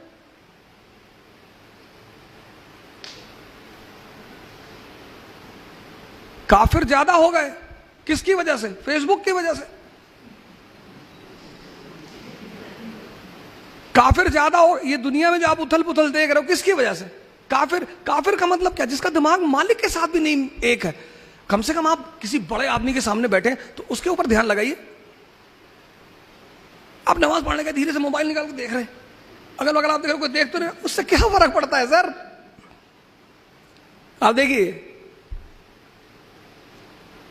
मेरी वाइफ के पास 1 लाख रुपए का फोन, कहती है अच्छा नहीं लग रहा है। मैंने कहा सवाल अच्छे का नहीं है, सवाल दिमाग का है, बात ही तो करनी है।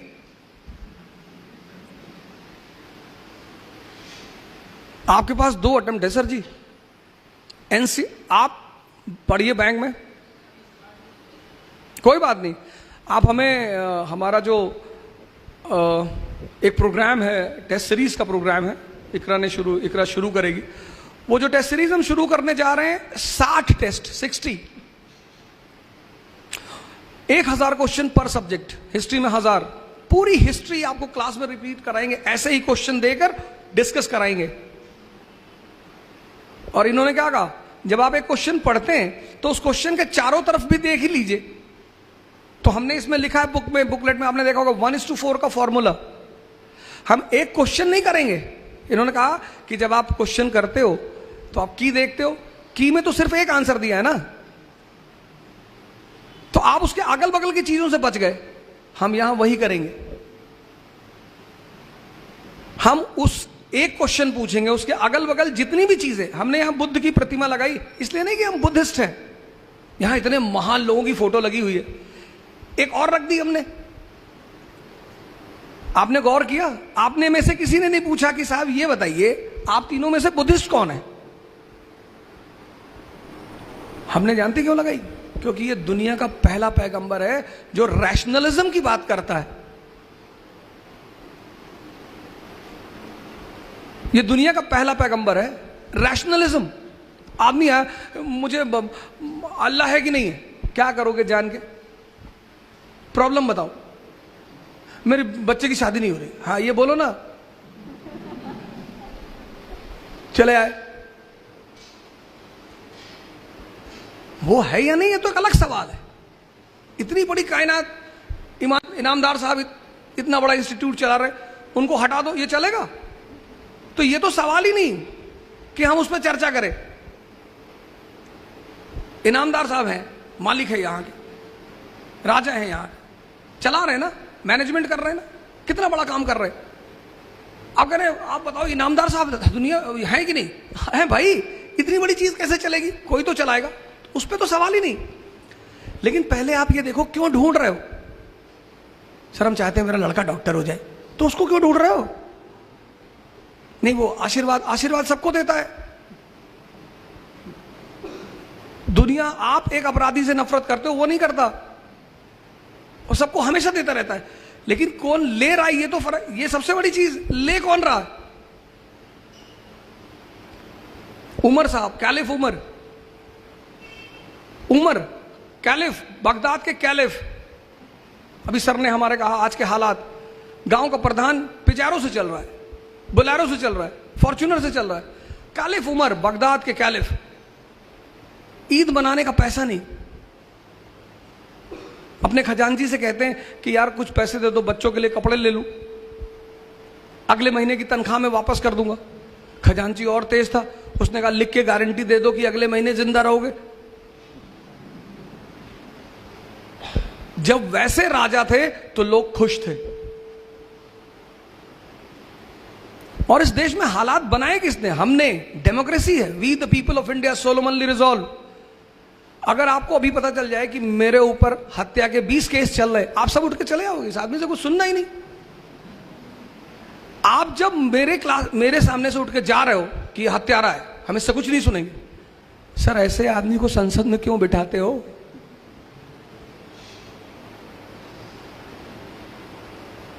हाथ में तो आपसे आके कह देता है मुसलमान खतरे में है, मैं बचाऊंगा। आपसे आके कह देता है मंदिर बनाने जा रहे हैं, बनाओ भाई मंदिर, मस्जिद में कोई दिक्कत, बना लो भैया, बना लो, हम कहां मना करें, एकदम बनाइए सर, हमें तो उस मुद्दे पे बात ही नहीं करनी। लेकिन ये बताओ सर, हमारे बच्चों को नौकरी कैसे दिलाओगे? मंदिर बना लो, नीचे मंदिर बना लो, ऊपर मस्जिद बना लो, फिर ऊपर गिरजा घर बना लो, सब बना लो सर, मेरी जमीन में बना लो सर। लेकिन सर ये बता दो कि हमारे ये जो बच्चा एमसीए करके बैठा है, 4 साल से नौकरी ढूंढ रहा है, इसको नौकरी कैसे दोगे सर? ये तो आप पूछते नहीं इन नेताओं से। फिर आप कहते हो हालात।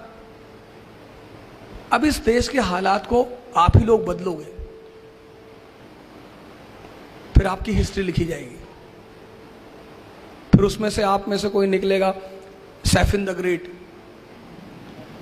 समझदार आदमी। तो वो जो हम प्रोग्राम शुरू कर रहे हैं वो सिर्फ इसीलिए कर रहे हैं कि जैसे कोई वीकेंड का प्रोग्राम है, उसका पूरा मोटिव यही है कि हम 4-5 महीने में आपको पूरी चीज रिवाइज करा दें, पढ़ा दें और रिवाइज करा दें। तो वो इस इकरा को यहाँ आने का सबसे मेन थी, यहाँ कोचिंग बहुत है, टीचर बहुत हैं और सब अच्छे हैं। ना तो कोई टीचर बुरा होता है, ना कोई कोचिंग बुरी होती है। तो साहब आप लोग क्यों आए? हम खेलने नहीं आए सर, और ना खेलने सिखाने आए हैं। हम जीतने का सिद्धांत जानते हैं सर। खिलाड़ी तो यहां बहुत है, कोच यहां बहुत है, हम सर जानते हैं जीतने का फॉर्मूला।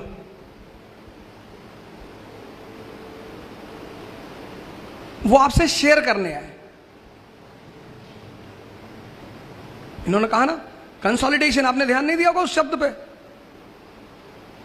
1765 ईस्ट इंडिया कंपनी, जनाब ने पीछे से क्वेश्चन किया था, मैं आपके लिए बोल रहा हूं। 1765 ईस्ट इंडिया कंपनी, बंगाल पे कब्जा, हड़बड़ाई नहीं, पहले बंगाल पे कंसोलिडेट किया। C is equal to C, conquest is equal to consolidation. Maratha खाए जा रहे 2 किलो चिकन खा गए, 3 किलो मटन खा गए, खाए जा रहे। भाई हजम भी तो कर ले। फिर बोले डिसेंट्री हो गई, हो नहीं थी। अंग्रेजों ने खाया, हजम किया, जिम गए, एक्सरसाइज किया, 100 साल में पूरे देश पे कब्जा कर लिया। इसलिए मैंने आपसे शुरू ही किया यहां से बोलने के लिए। पहली चीज मैंने आपसे कहा कहानियां हैं, समझना है। दूसरी चीज मैंने आपसे कहा दिशा, डायरेक्शन, सारा खेल डायरेक्शन। तीसरी बात मैंने आपसे कहा लड़ना है, मजा लो लड़ाई का, रो नहीं सकते, रो नहीं सकते, आप रो नहीं सकते। जिसको भी लड़ाई का मजा आ गया, मेरे मामा जी ने मुझसे कहा अरे बड़े बड़े सपने देख रहे हो, कुछ नहीं करोगे, एक दुकान खोल लो गांव में, खाओगे नहीं तो भूखों मरोगे। मैंने कहा भूखों नहीं मरेंगे, आपका जो धन है उसको लूटेंगे, और ऐसी बातें मत कहा करो। फिर उन्होंने मेरी माता से कहा बहुत बदतमीज लड़का है। सर बदतमीजी आप कर रहे हैं। एक तो आप अपने आप को मेरा अपना कहते हैं, मां प्लस मां, जिसमें 2 मां लगा हुआ है, जो डबल मां लिए हुए वो अपने बच्चे को डिमोरलाइज कर सकता है। आप ये कहो कि बेटा और मेहनत करो, उठो, आगे बढ़ो, ऐसे नहीं होगा। आप करो कुछ नहीं करवाओगे, दुकान खोल लो। तो जब आपने शुरुआत की तो मैंने आपको जवाब दिया, मैं माफी चाहता हूं उसके लिए।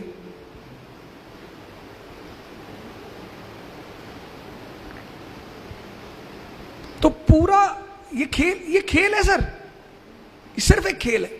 मतलब लास्ट में इन्होंने जो कहा कि अगर आप ये सोचते हैं कि आप गरीब होके पैसा नहीं कमा सकते तो आप धीरू भाई अंबानी को नहीं जानते। क्या बात है, आप क्यों सोचते हैं सर ऐसा? इन्होंने कहा क्या मुसलमानों के साथ डिस्क्रिमिनेशन? ये फैसल साहब खड़े मेरे घर में जाते हैं, मैं अपने घर से बेघर हूं, मेरे घर में मेरा बर्तन अलग है।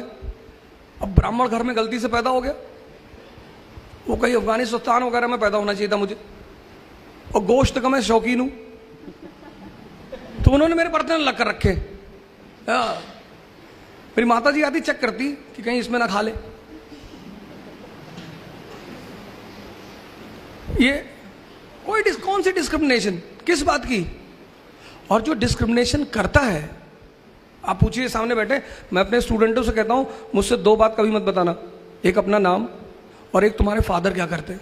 कुछ भी करते हो मुझे फर्क नहीं पड़ता, मेरा काम है सबको हेल्प करना। आपके फादर इस देश के प्रधानमंत्री हैं तो भी मैं करूंगा, आपके फादर चपरासी हैं तो भी मैं करूंगा, क्योंकि ये मेरा काम है। तो आप ठीक है। और फिर लास्ट अंतिम बात, आप जो है एवरेस्ट पे चढ़ने चाहते हो कि वहां से चढ़ के ऊंचाई से दुनिया देखेंगे, मजा लेंगे, लेकिन सर हर मजे के साथ एक खतरा है। तो एवरेस्ट में चढ़ने पर एवलॉन्च का खतरा है। आप कह रहे साहब हम खतरा नहीं लेंगे, तो अरावली पे चढ़ जाओ। कौन बोला सपना देखने के लिए आपको? आप सपना भी देखते हो। हमारा काम क्या है, हम ये नहीं कहने आए अरे भैया कोई दर्द नहीं होगा, हम आपको आईएएस बनाने आए। ऐसे उल्टी सीधी बातें हम नहीं करने आए। दर्द होगा, हम पता है क्या बताएंगे आपको कि इस दर्द का मजा कैसे लेना है। अब ऐसा दर्द हो रहा है, हमको उठो और नाचे, बस नाचते नाचते हो जाएगा आपका काम। और यही काम है कोच का, यही काम है कोचिंग का। मैं आप सबको धन्यवाद दूंगा। और लास्टली मैं चाहूंगा कि हमारी एक टीम है पुणे की, इकरा की टीम है, जिन्होंने पिछले 1 महीने में इतनी मदद की। अशरफ साहब हमारे कहाँ बैठे हुए, ये सामने बैठे हुए हैं, आइए। उसके बाद 1 मिनट पहले वो अशरफ साहब मोमेंटो दे दें, मोमेंटो दे दें, फिर मैं आपको इनकी अम्मी अब्बू से मिलाना चाहता हूँ कि आप वो आए, वो भी आए यहाँ पे। फिर मैं चाहता हूँ लास्टली मेरी टीम आ जाए, मैं एक बार आपको मिलाऊँ कि देखिए साहब, इन लोगों ने इतनी मेहनत, 24 घंटे से कुछ लोग हैं जो सोए नहीं हैं, उसमें से आराकान एक साहब इधर ये है। तो मोमेंटो आप दे दें, मेरा क्या है मैं तो ले लूंगा।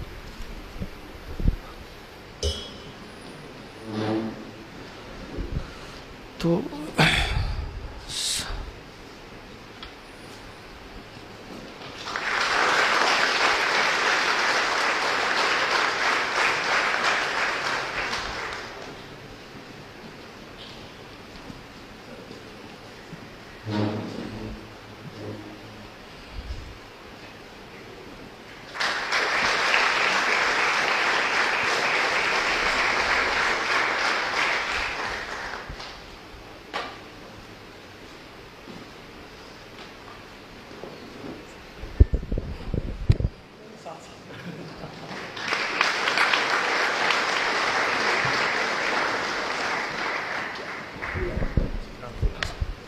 तो मैं चाहता हूं कि सैफिन साहब खुद अपनी अम्मी अब्बू को बुलाएं। यहाँ पे जो पेरेंट्स बैठे हैं उनके लिए एक मैसेज ये है कि अगर मेरी सक्सेस में मेरे मॉम डैड का सबसे बड़ा कंट्रीब्यूशन कोई है, हर एक माँ बाप अपने बेटे बेटियों का भविष्य सुरक्षित करने के लिए मेहनत करता है, अपनी जी जान से मेहनत करता है। लेकिन एक चीज़ उन्होंने जो स्पेशल की वो ये है, they give me the freedom to dream. तुझे जो करना है, जैसे करना है, you do, we are with you. और ये सेंस ऑफ फ्रीडम आप में सेंस ऑफ रिस्पॉन्सिबिलिटी लेके आता है, और वही चीज़ इन्होंने की। अगर उन्होंने कभी मुझे ये नहीं बोला कि तुझे डॉक्टर बनना है, इंजीनियर बनना है, या ये बनना है वो बनना है। जब मैंने उनको बोला कि मुझे ऑफिसर बनना है, yes you go and do it. जब NIT में होने के बावजूद मैंने प्लेसमेंट नहीं लिया, मैं प्लेसमेंट में बैठा ही नहीं एक भी बार, जब रिस्क लिया 1 साल UPSC प्रिपरेशन का, जब घर के हालात ऐसे थे, जब ज़्यादा मजदूरी करनी पड़ती, फिर भी दे नेवर सेड कि okay just go and study, go and get some job जिससे फाइनेंशियल हेल्प हो जाए। No, they said okay you want to do UPSC, just go and do UPSC। And that is where probably I got that freedom, and that's why I could pursue my dreams so freely. So I would like to welcome Mummy, Papa, please come on the stage.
Lastly मैं चाहूंगा कि मेरी team, Ashraf साहब, Arakan और बाकी लोग, उबैद साहब और 2-3 लोगों का तो मैं नाम नहीं जानता, लेकिन मैं चाहता हूं आप सब लोग आ जाए। रियाज भाई हमारे, वो तो मतलब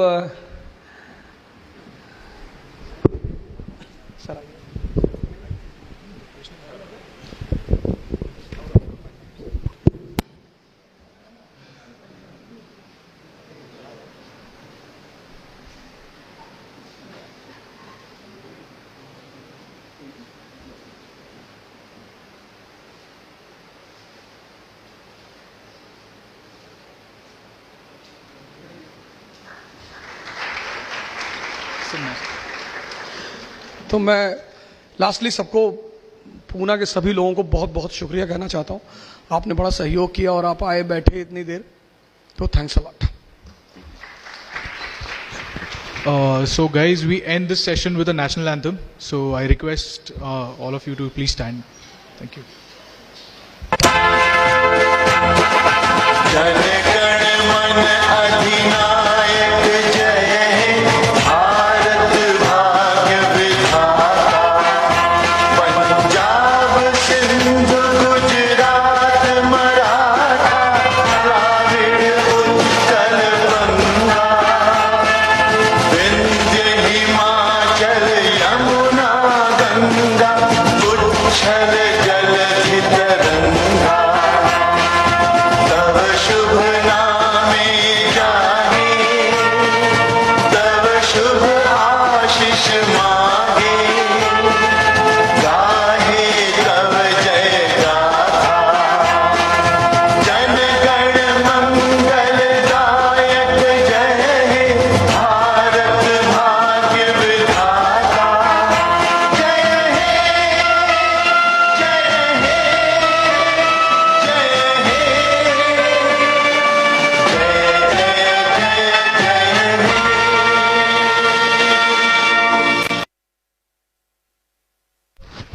Thank you very much, all of you.